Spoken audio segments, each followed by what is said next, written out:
Welcome back to Living Local, a thrilling triptych of plays by Agatha Christie take over the Black Box Theater on April 26th. And here to tell us all about it is Black Box owner and Emmy winner, Lora Adams, and performer and frequent Living Local guest, Mr. Jason Platt. How are you?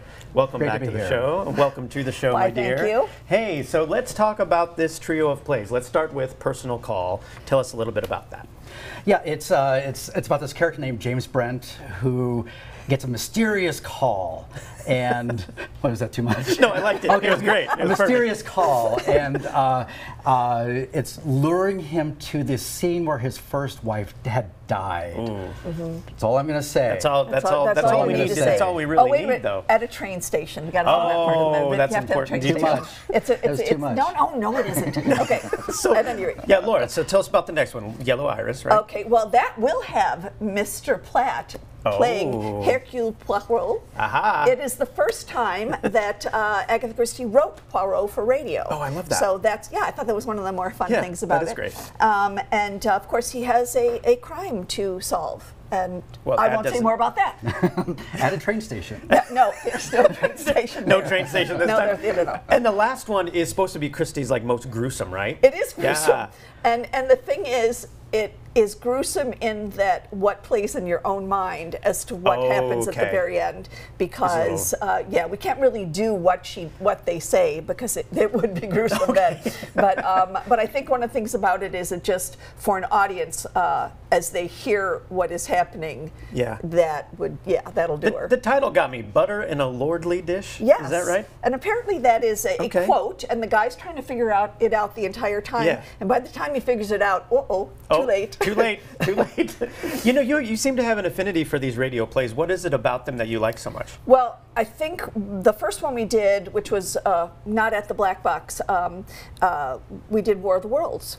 And I think audiences are what make me do that. But then, of course, radio plays are what saved our bacon during COVID. Without that, there's no way that we could have stayed open. It allowed us actually to make fun of or have a sense of humor about it. I remember James Driscoll came out with a yardstick that was 6 feet long, and then he would measure out where the microphones would go, and of course they're all wearing masks and stuff like that. But you had to have fun with it, and the audiences who were also all over the place, they were just wanted to be among people. Yeah. And I think that's what has been really good about them. But you can't go wrong with Agatha Christie. No, it's old time. I like old timey stuff too. I remember the Dick Tracy one you did was a lot of fun, and I look forward to seeing this one as well. But let's talk about why people should support this kind of a show, because it's different than anything else you can see. It is. It is, but it's like Agatha Christie is a classic, and what's great is that Yellow Iris, the middle one with Poirot, is more of her traditional mystery, but the bookended are more her thrillers, and she's all with she is also known for her scary stuff too. So those two together are just fantastic. Very Twilight Zone-y. And I love the fact that, her writing is so good. All of us have been in the theater, and so you can get through plays, we kind of get through a play, and then there are plays that you're like, oh, the writing is so good, and I love to play off of those. And I'm lucky, I've got a lot of really good people with a lot of really good instincts, and it allows an audience to see something, they can close their eyes, and watch that way. But the old shows did have audiences there, and so you can see stuff going on sort of behind the scenes, not just the stuff in the microphones, and I think that's what's cool. I'm a big fan of those kind of shows too. But hey, tell us what else is coming up the Black Box. You're busy. You're probably the busiest woman in show business. Well, I don't know about that, but I do know that we have a lot of stuff coming up, and I love that the Black Box is getting to be a home for other people. So GIT Improv is coming up. And that's May 11th, right? I think is the date. And then we have, well, you're going to be in. Yes, we will be there. Thank you very much. To Kill a Mockingbird, and that's in the middle of May. And then we have a new group called Proscenium Players. They're using the theater for Eurydice, and I can't remember the second play off the top of my head right now.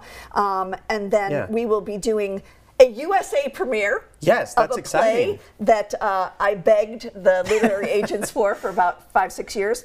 And so it's a USA premiere. It's called The Truth by Florian Zeller, and adapted by Christopher Hampton. Yeah. And then we're going to go into Dial M for Murder, Jeffrey Hector's new version of it. Nice. Okay. And then we'll That's bring exciting. back All Is Calm, The Christmas Truce of 1914. You're killing it. You're killing it. I love that. I love that new theaters are using the space. That is like so exciting. Also gives me a bit of a rest. Yeah, well, absolutely. Well, you know, when buildings collapse, what can you do? What so can you we're do? happy to be there. So, Jason, how can our viewers learn more real quick? Give the website and all those details. Blackboxtheater.com and on Facebook, Black Box Theater of the Quad Cities. That is correct, sir. All right. Hey, you know what? Thanks so much, guys. Thank and you. Have fun with the show. Thank you very much. For more information, you can visit theblackboxtheater.com. We'll have all those details posted at ourquadcities.com.